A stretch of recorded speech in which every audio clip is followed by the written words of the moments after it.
Hello, and welcome to Color Commentary. I'm TJ, your average fan, and I'll be talking to you today about an old movie. This is a rewatch, y'all. It's the Chronicles of Riddick from 2004. And we're going to get right into it, shall we? Spoilers! Okay, boy oh boy, was this a long movie. I did not expect it to be that long, but they was really trying to set some stuff up with this Riddick character for Vin Diesel. I don't think it worked. If I had to give this movie a rating, I enjoyed it, so I'd probably give it a 7. But yeah, 7. 7's about as good as it's gonna get. The special effects in this movie were ridiculous. Some parts they was on point, other parts they looked terrible. They had these set pieces that were ginormous and ridiculous and unnecessary. The costume design looked so stiff and stilted. I was like, what? Come on, y'all could do better than this. You know, it was just like, what? And then the story. Oh my God, the story. This story should have been 2 movies. We had a whole movie of him trying to save Jack / Kira, the little girl from the first movie. And the other half of the movie was him dealing with this group of people called necromongers who going around the universe conquering planets. Yeah, those should have been 2 separate things. So, the movie starts with him on some frozen planet getting chased by mercenaries, and they catch him because they trying to get the bounty, of course. But then they end up crashing. No, they went to take him. No, he escaped. I'll take that back. He killed them, except for one, the head of the mercenaries, escaped in their ship and went to find out who put the bounty on him in the first place. So it turned out to be the black guy from the first movie, the Muslim guy, that had took in Jack. And yeah, so he was kind of pissed about that. Like, I saved your life. Why are you trying to kill me once he got to him, you know?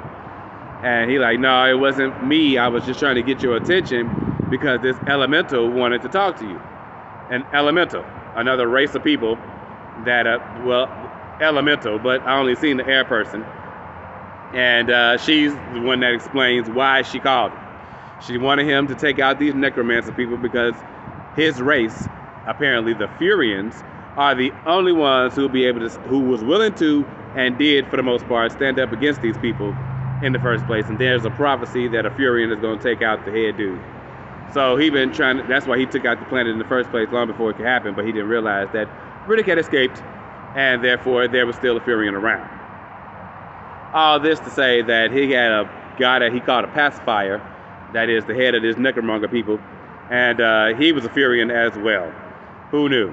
So still Furians out there somewhere. I don't know what make their race so great, but apparently they're quite strong people. So after the necromancer people came to the planet where the Muslim guy was living at to take over that planet, that's when they all got involved in that situation. Because first he was just there to find out what had happened, and the elemental lady told him what was up. And he was like, I don't care, it got nothing to do with me, until they came to his doorstep and killed the black guy, the Muslim guy. Yeah, he's dead. And his family, he had a wife and a daughter, and he told him that Jack had left him because she was looking for him. She was looking for Riddick, and she wanted to stay with Riddick, but Riddick had left her to try to keep her safe because mercenaries are always chasing after her. So she had ended up in some prison, crematoria, some hell planet that slowly orbits a star to the point that it and it's clearly pretty close to the star because when sunrise comes, it like explodes on the planet, and then it's like 700 degrees on the sun side and 300 minus on the night side. So it was like a jacked up planet. So he goes, the mercenaries show up on this Hellion planet where the Muslim guy was living at to get him again after the other people came. So they escape with him, still trying to get this bounty and take him to this crematoria place where he wanted to go anyway. And so they in there.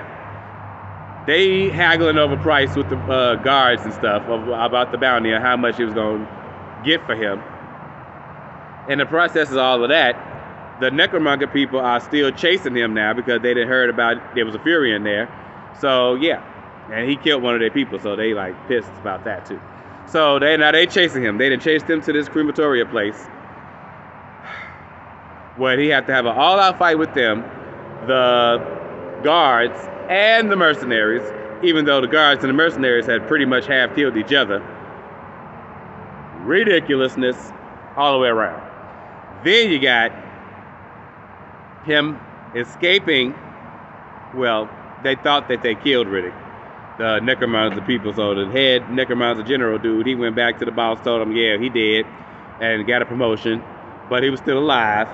And they took Kira, aka Jack. She's Kira now, and she's doing her best to be some feral child and be a killer, even though she don't really want to die. She keep putting her life on the line, and Rick's spending so much time trying to get her to understand, don't kill yourself, your life is important, yada yada yada, because he cared about her. Waste of time.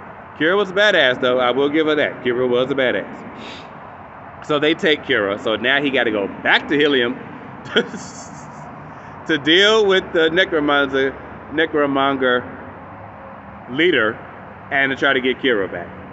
So the general's like, well, I'm going to use this as an opportunity to take over the Necromongers and let him kill him, and then, or at least wound him so I can kill him, because their way is you keep what you kill. So he was like, I'm going to kill the leader, and I'm going to have the army, and then I'm going to have the city, and I'm going to have everything. But after a ridiculous battle where the leader of the Necromongers did everything he could, speed running, sipping around, then Riddick started getting the hang of how his fighting style was, so then he started getting them back, and then Kira jumps in and helps because she had been turned, because they have a way to turn you, but she wasn't fully turned, and she stabbed the leader in the back, and then that gave people the chance to jump in there. So Riddick had a chance to get up and fight back, and the general dude hopped his butt down there to try to help out. And when he was finna deliver the killing blow, he missed, and Riddick got him. And so then now the army belongs to Riddick, and the universe is saved. Yay! No. Like 2 hours for this? No way. And this movie seemed like it was way, way longer. Yeah, Chronicles of Riddick, they was trying to do a lot. They was trying to flesh out his story. They was trying to flesh out the universe that he lives in, different races that live there, religions, all kind of stuff, all in this one movie that was just way too much. Way, way, way too much. So, yeah, that was Chronicles of Riddick. I remember it being much better when I was younger, but yeah, after this rewatch, not so much. So, but it's still fun to watch in the background, and the fights are good to see. But him running around and stuff, like the set pieces, like what are y'all doing? The CGI on the background's terrible, terrible. They spent way too much money on this, and I believe it was a flop. So, sorry for them. There's only one more Riddick movie to watch after this, and I think I'll be glad when I'm done. But I'm gonna soldier on and get it done. So, there you go. Chronicles of Riddick. I'll see you guys next time for another one. In the meantime, have a great day.